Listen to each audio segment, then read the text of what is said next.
Mais prends garde à toi. Garde-toi de jamais oublier ce que tes yeux ont vu. Ne le laisse pas sortir de ton cœur un seul jour. Enseigne-le à tes fils et aux fils de tes fils. Amen.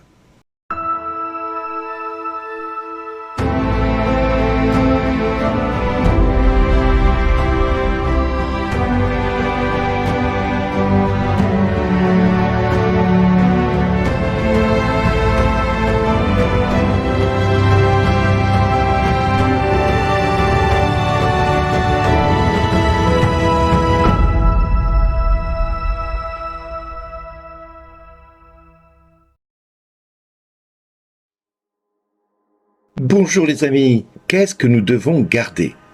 Qu'est-ce que nous devons jamais oublier? Qu'est-ce que nos yeux ont vu qui ne doivent jamais oublier? Alors quand Moïse s'adresse ainsi au peuple, c'est tout simplement pour lui faire rappeler que il est sorti d'Égypte avec tant de prouesses, tant de merveilles, tant de prodiges que le peuple d'Israël ne peut oublier ce que Dieu a fait pour lui. Et nous-mêmes, depuis que nous avons rencontré le Christ, nous ne devons pas oublier tout ce que Dieu a fait pour nous. Compte les bienfaits du Seigneur, vois combien la somme en est grande, nous dit le psaume. À jamais, rends grâce au Seigneur pour tous les bienfaits qu'il a accomplis dans ta vie. Oui mon ami, aujourd'hui, Dieu nous invite à ne pas oublier ce qu'il a fait pour toi, pour moi, pour chacun de nous. Mais pas simplement ça, il nous invite aussi à enseigner les commandements de Dieu. Dieu nous invite également à méditer la parole de Dieu et à l'enseigner à ceux qui sont proches de nous. Certaines personnes pensent que la parole de Dieu n'est pas simple, n'est pas facile à retenir, n'est pas donnée à tout le monde de la comprendre. Or, la parole de Dieu est une parole sûre, est une parole qui donne vie, est une parole qui restaure, est une parole qui accomplit ses merveilles et ses prouesses. Seulement voilà, faut-il encore que cette parole soit nourri d'un feu nouveau, le feu du Saint-Esprit. Et c'est pour cette raison que je nous invite tous les matins à méditer cette parole et à retenir ce qui est juste et bon et à l'enseigner à ceux qui nous entourent.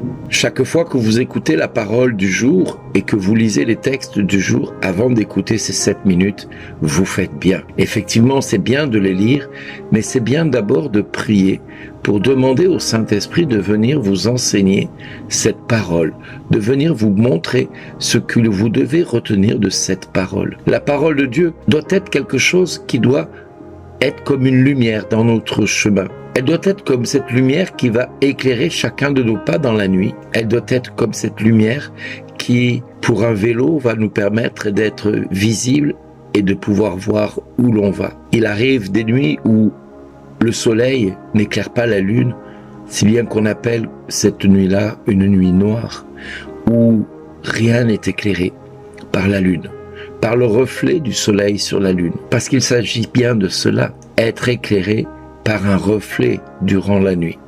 Eh bien, si votre vie aujourd'hui est dans les ténèbres et qu'elle n'est pas éclairée par le reflet du soleil, c'est-à-dire par le reflet de la parole de Dieu, vous allez vous perdre, vous risquez de tomber, de vous faire mal. Qui plus est, si vous n'avez pas en vous cette lumière, eh bien vous allez non pas seulement tomber, mais vous risquez de causer un accident parce que d'autres, ne vous voyant pas et ne voyant pas qui vous êtes, vont tomber à votre suite. Il est important que les chrétiens soient revêtus d'une lumière. Nous sommes tous appelés à être des lumières dans ce monde.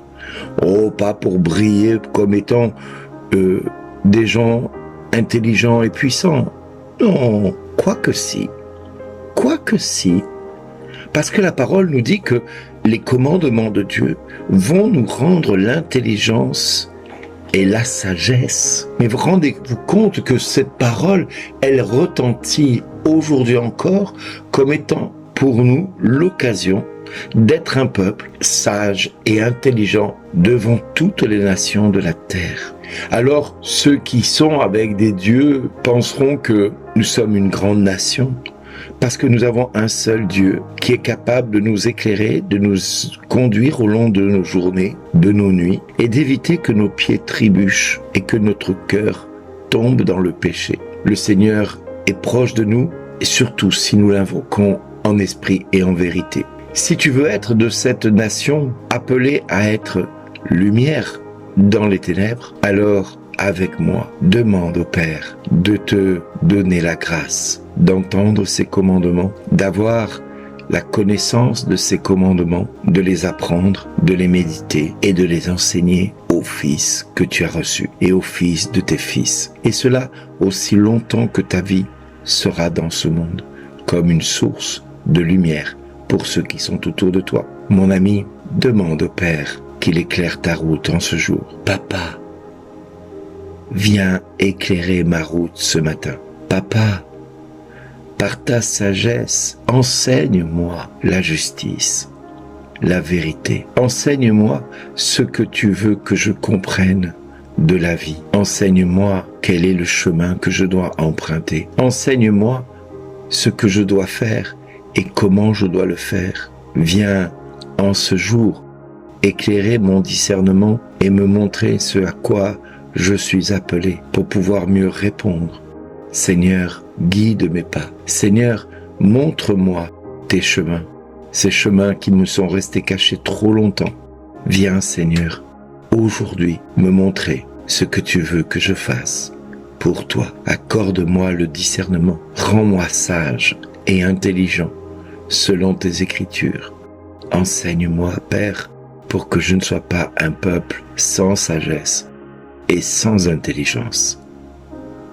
Amen. Merci d'exister.